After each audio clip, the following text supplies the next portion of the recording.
the DMV Hoops Podcast. This is Jonathan Scribner, head girls basketball coach at St. John's College High School, and this is the DMV Hoops Podcast.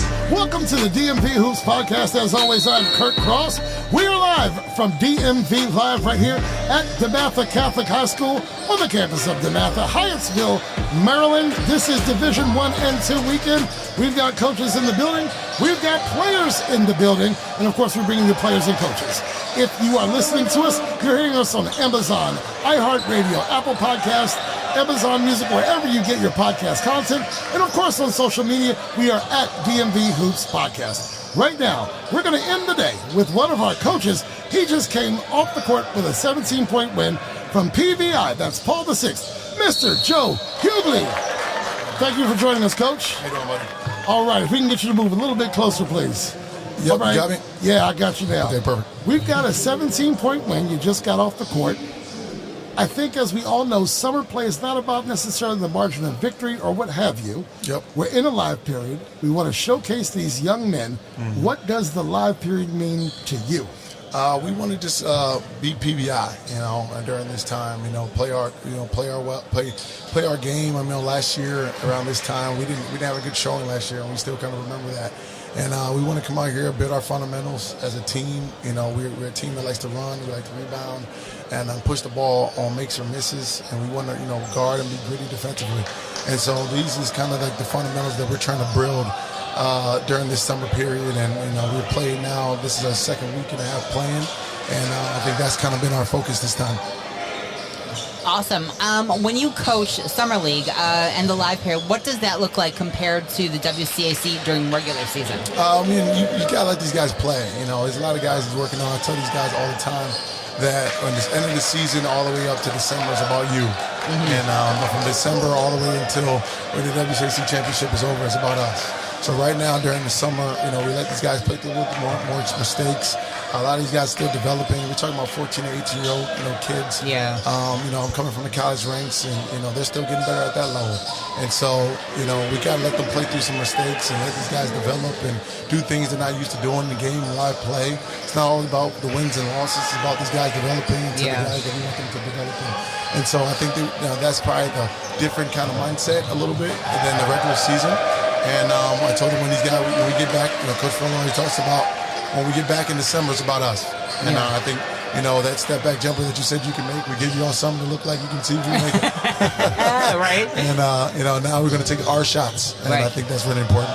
Coach, we all know the success PVI has had over the years. You recently joined this staff. I'm going to pause for a moment to say I've seen nothing but dunks out of McNamara right now. And this is a different McNamara team. I know Summer's different. But that McNamara team, for those who don't know, McNamara had an up and down season. They didn't look great at the beginning of the 24-25 season, but then they peeled off 8, 9, 10 in a row, I think, at one point to really make a splash towards the end of the season. But anyway, we know the success PVI has had over the years. You're a little bit newer to the staff, but how tough is it to continue that success? From last year to this year, I believe we raised high last year, right? Yep. We got that banner again last year. Yes, we did. How hard is it to do that year after year, you think?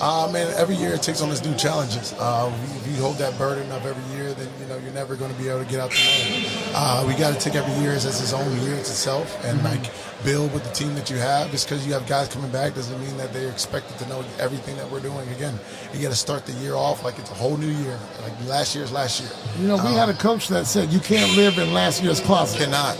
It's hard to do. That's when you get got. That's when you start feeling yourself, and the guys start thinking they're champions. We got a couple of champions on our team right now, and they're getting coached like they've never won anything in their life. And I think that is the consistency and the demand and expectation that wearing that PVI across your chest looks like. Because we're everyone's Super Bowl, and we got to understand that we got to be ready to go when we get on that floor. That's everybody's gym. Every night.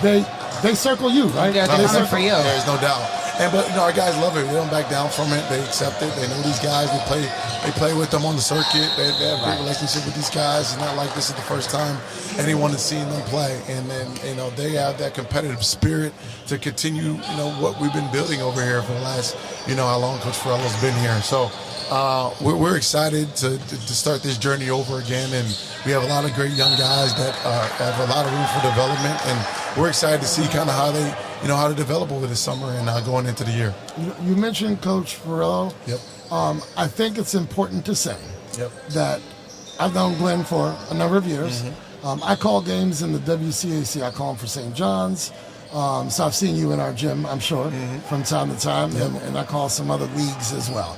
Ferrello has always been a gentleman to me, but it's important to note that I haven't gotten him on the mic yet, and I'm going to get him on the mic, of course, but when we asked, my assistant here asked Ferrello, he said, no, go get you. So he wanted you on the mic today, as this is your project right now. So that's the kind of guy he is. Coach, the DMV, we all know, is the center of what I think is the United States basketball universe for high school kids. How confident are you taking that show on the road against competition that's not here? Peach Jam, to what I said it earlier, I can't remember. Out west, it's the Nike Hoops, those kinds of things. How confident are you going on the road with this product here? We're confident. I mean, we're missing also the number one player in the country, and Jordan Smith Jr. that's not here and that's made Team USA. Congratulations to him. We're excited for him and his journey here going to Switzerland. We're really confident. We feel like we have everything that we need to be successful this year. And we have great kids. They all love basketball. They love being in the gym. They have a great chemistry and dynamic with each other, and they continue to build that every single day during the summer. But we're really confident. We play a national schedule this year from, Don't say this year like it's only this year. Like it's only this year. You might have been there a time or two. No. I told you every year is his new challenge. Whatever. I turn on it's Thanksgiving weekend. I turn on my TV, and on the you guys are like in Utah or something. Yeah, no doubt. Hey, like we talk about it, any team anywhere. We play any team anywhere. We do not, back down from competition. We want to push our guys and give us guys the exposure, and that's why you come to PVI, is to get the exposure, play in the national tournament, play in the national spotlight, and be challenged by the best players in the country every single night. Because I think the WCAC is the best league in the country, and I think that you're not the only one. Yeah, and I think that you play that type of schedule out of conference, you're going to get prepared and not be afraid of anything as we come back home and play in our backyard. So our guys are excited for that schedule. Win, lose, or draw, we know we're going to get better. And we know we have the character for the guys to do it. So we're excited to play that schedule every year. Wow. What is PVI's signature when it comes to basketball and their style of play? Hey, we want to play fast, we want to play hard, and we want to play smart and together. We play hard, smart, and together. And we want to play fast. We want to push the pace. We want you to know that you're playing PVI, because you're running back kind of like how the Pacers play. When the ball goes in, guys are just sprinting back like, man, I'm exhausted. As soon as the ball goes in, we want to be in the front court. You're gone. And so we're gone. We want to push the pace. We want to play gritty defense against anybody, play team defense, 5 guys against the ball. We say it all the time. We want 5 guys against the ball. It's not one-on-one. I don't care who your matchup is. It doesn't matter, because it's 5 guys against the ball. And I think that's kind of how we play, and we just got to rebound and be tough and just play together offensively. If you guard defensively with us, we give you some freedom and a structure to how we want to play. But, it's kind of what we look like. That's kind of our culture and our identity here at PVI.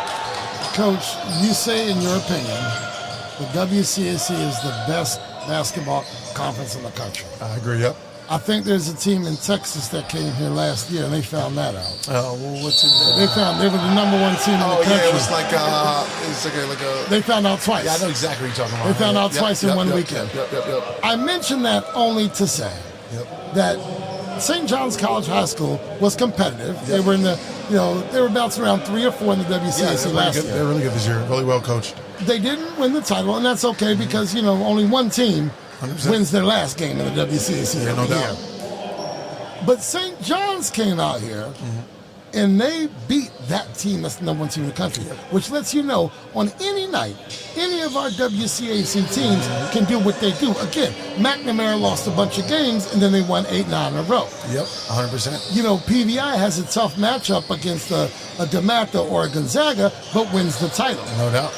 Gonzaga has 5 seniors who, on paper, they should be hoisting the trophy, but unfortunately they didn't. And then you have O'Connell. Yep. And then you have, Carroll had a down year, but at any year, we're talking about a handful of teams who can win. 100%. So I say all that to say, don't think it, brother. Yeah. You are in the toughest conference in the nation. And like I said, it's proven by when these teams go out. I remember a couple of years ago, before you were with PVI, St. John's went out to Palm Beach, took care of everybody. That's the year they won the title. Yep. So we have great basketball. And as my very good friend, Coach Steve Turner has said, it's the best $5 you can spend. There's no question. Period. And I might get a hot dog behind there's no it. doubt. I know a lot of my friends that's come all over the country, college coaches that come in the DMV, like DMV Live, and they're like, whoa, man, like this is crazy.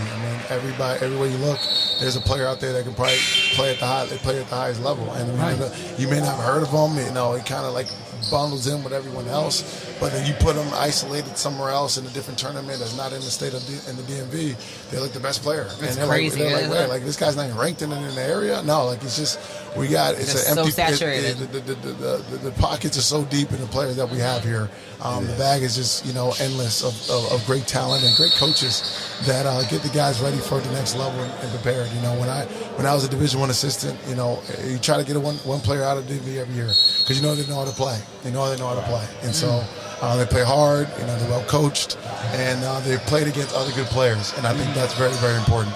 You said the bag is so deep, the pockets are so deep with talent, and that leads me to my next question. Yep. The IAC and the MAC are now starting to emerge as great conferences here in the DMV as well. Correct. Let's speak to that parity and where that comes from, you think? Other than our pockets are so deep, we got so much talent. That's a great question. There's a lot of teams that have, from the DeMathas, the Gonzagas, the PVIs, at the top level, we have so much talent. The guys that maybe struggle to get on the floor at those schools, they end up going to these other schools and other conferences in the MAC and ISC, and producing. It's not like you're not good enough. It's just there's not the role that you may want here. And there's 6 or 7 guys who 100%. There's a lot of guys on people's benches in the WCAC that can go a lot of other places and be their best player. DeMatha graduated a kid who didn't get a lot of time last year, and he's at not Richmond, but maybe Virginia Tech now. So I don't know, but he didn't play a lot of minutes, but he's 6'11". Yeah, he's 6'11". He can play. That's just all it is. There's so much talent. You look at anywhere in college. That's why there's a transfer portal. And some of those guys that didn't play or average 6 points, then they play the year of the next place that they go. It's just it's all about opportunity and style of play and coaching. And I think once you put all those three together, some of these kids find better opportunities other places and they produce and flourish. We have guys like that at PVI that has left and produce at other places. So that's all I think it is. It's just so much talent that sometimes your first stop it may not work out, but I do think that there's so much talent that it's enough for everybody out here. He keeps walking into my next question. He does. He said there's so much talent, and sometimes it didn't work out at your first stop. I'm going to ask you about that. You started your college career at Baltimore County Community College. Yes, I did. You then went to Eastern Tennessee State University. Central Connecticut State first. Central Connecticut State first. Yeah. Eastern Tennessee State University. East Tennessee. I'm going to get it right eventually. Right. Eastern, but it's like someone's on a chalkboard. East Tennessee. East Tennessee, baby. Stand up. Here's the 30 thing. and 4, baby. I do a good bit of public speaking, and in one of my speeches, I always say, sometimes you got to take the roundabout way. 100%. Okay? And I quoted to them yesterday, sometimes when you're going down a road, you got to trust that the sign maker made the right sign and sent you down the right road. Yep, correct. Talk to me about some of these young people here. Tell my listeners about, they're here for Division I. That's what everyone's apple of their eye is. But tell them about the roundabout way. Because next weekend we have another weekend. Yeah. And this is not the only weekend. Correct. So please talk about that. The biggest thing is I tell people, especially these seniors that are going to get recruited right now, go where you're wanted, go where you're wanted, go where you're loved, go where you're appreciated, and be a good person. And at the end of the day, if it doesn't work out, talk to the people in your circle that you care for and believe in you. And if it is that you have to take a step and go somewhere else, go somewhere differently, D2, JUCO, I've been everywhere. I've been high mid-major, I've been mid-major. The consistent thing is me. That was the consistent thing. And it's like, how are you going to look in the mirror and say, this is what I need to do to get better. This is the accountability that I got to take to be the player that I want to be. And so the roundabout way all starts with you looking in the mirror. You know, when that finger's pointing one way, the thumb is looking the other, they're right back at you. You know, I think that is what the biggest thing I tell to all the kids out there is like, you know, it can't always be someone else's fault. All right, at some point in time, you're going to look in the mirror and say, what can I do to be the better player that I want to be? And I think once I did that as a player, I started to see a lot of benefits from that and myself. I love that. I love that for these young people. And it might not work out at the first stop. And I'm not suggesting that this is not the path you wanted or what have you, but, you know, there's a lot of pressure. There's the NIL, there's the transfer portal, where if I don't go to D1, blah, blah, blah. Well, guess what? There were a lot of athletes in this gym, and a good number of them will go pro in something other than basketball. Yeah, no, 100%. And also D1 is in everything, man. I mean, if you go sit on somebody's bench on D1 or go play at D2, go play at D2. If you look at the transfer portal now, I think last year when I was recruiting, it was like over 90 Division 2 players that transferred to Division 1. I mean, like, there's opportunities. If you're good, you will be found. Yeah. All right, go where you're liked and loved and it's appreciated, and go play basketball at a four-year school. So don't get so infatuated about D1. Go where you're loved and wanted. And at that time, for you to jump and make that jump, if you're able and ready to, you will be found by the right people. And here's the thing. You go D1, let's say you get some offer. Let's say you're not necessarily loved there. Let's say you might not love the school. Yeah. When you tear your ACL, you better love being in the middle of Oklahoma. No doubt. Because that's home. Garden City, Kansas. You know, straight bullet to Garden City, but right. You know, I was just saying. So, you know, go and again, you know, you gotta love where you're gonna be, because at the end of the day, and I hate using that statement at the end of the day, but that's where you're gonna be. That's where you're having your meals. That's where you're going out with your friends on weekends to have pizza. You know, so love that school. I was not. No surprise, I was not a high Division I athlete or anything. Don't do that to yourself, man. You look in great shape. I was there. You go. See, my man knows. Y'all can't. That's why we don't have cameras here. Well, look, Coach, we do wish you a successful summer. I appreciate that.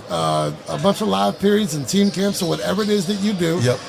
Let me say this. I'm glad that you're not subject to public school rules, because those things are changing all the time. But I'm going to see you on Military Road probably in the wintertime. Oh, yeah, man. No doubt. Folks, this is Coach Joe Hugley. He's over at PVI. He's with Mr. Glenn Farello. He's on that very successful coaching staff. This is the DMV Podcast. The DMV Hoops Podcast, and thank you for listening. The DMV Hoops Podcast is hosted by Kurt Cross, featuring Adam Crain. Thanks for listening.